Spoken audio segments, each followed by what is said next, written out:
O'zbekiston Respublikasi Prezidentining 2019-yil 9-yanvardagi jamiyatda huquqiy ong va huquqiy madaniyatni yuksaltirish tizimini tubdan takomillashtirish to'g'risidagi P.F. 5618 farmoni ijrosini ta'minlash, shuningdek jamiyatda huquqiy madaniyatni yuksaltirish bo'yicha chora-tadbirlarni belgilash maqsadida jamiyatda huquqiy madaniyatni yuksaltirish konsepsiyasi ishlab chiqilgan.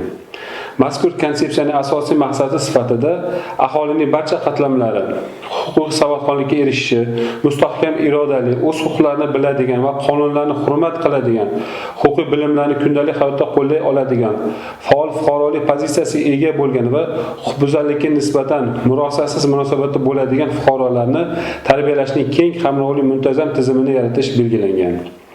Ushbu konsepsiyada belgilab berilgan maqsad va vazifalarga samarali erishish uchun har 2 yilda jamiyatda huquqiy madaniyatni yuksaltirish bo'yicha chora-tadbirlar dasturi qabul qilinishi amaliyotga yo'lga qo'yilgan. Davlatimiz rahbari tomonidan o'tkazilgan yig'ilishda huquqiy targ'ibot va qonun hujjatlarining mazmun mohiyatini ijrochi va aholiga yetkazishda bir qator ijobiy ishlar amalga oshirilganligi ko'rsatilib, shu bilan birga manzilli huquqiy targ'ibotni amalga oshirish aholining turli toifalari, xususan ayollar va yoshlarning huquqiy ongini oshirish borasidagi ishlar yetarli darajada tashkil etilmaganligi ta'kidlangan edi.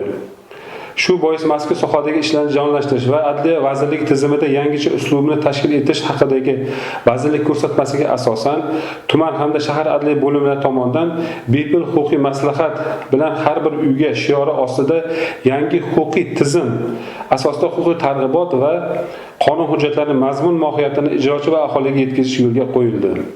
Jumladan joylarda uyma-uy yurgan holda aholining, ayniqsa ayollar hamda yoshlar o'rtasida huquqiy tushuntirish va maslahat berish borasida bir qancha ishlar olib borilib, shu bilan birga tuman adliya bo'limi tomonidan o'tgan davrda 1000 dan ortiq xonadonlarga tashrif buyurildi.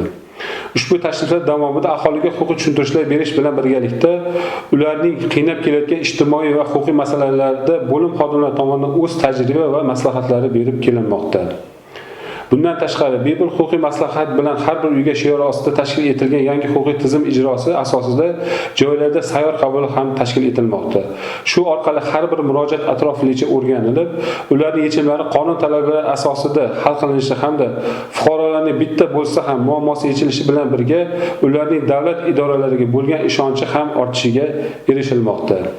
Zero bugungi kunda xalq ichiga kirib borib, ularning dardu tashvishlarini eshitish har bir vazirlik va idoralarning asosiy faoliyat mezoniga aylanishi kerak.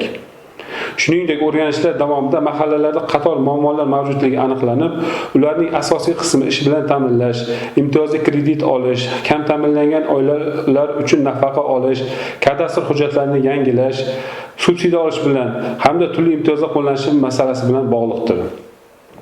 Uyma yurish jarayonida ishga joylashish, tadbirkorlik faoliyatiga yo'lga qo'yish, korrupsiyaga qarshi kurashish, firibgarlik jinoyatlariga qarshi kurashish kabi qator masalalarga oid targ'ibot materiallari, bukletlar, flyerlar ham tarqatilmoqda. Tadbirlar jarayonida bepul huquqiy maslahat olish borasida yaratilgan sharoitlar, xususan Adliya vazirligining huquqiy axborot kanali, viloyat adliya boshqarmasining ijtimoiy tarmoqlardagi sahifalari, onlayn murojaat qilish usullari, adliya organlari tizimidagi Telegram bot kanallar va ishonch telefonlari hamda boshqa huquqiy masalalar haqida ham ma'lumotlar berib borilmoqda.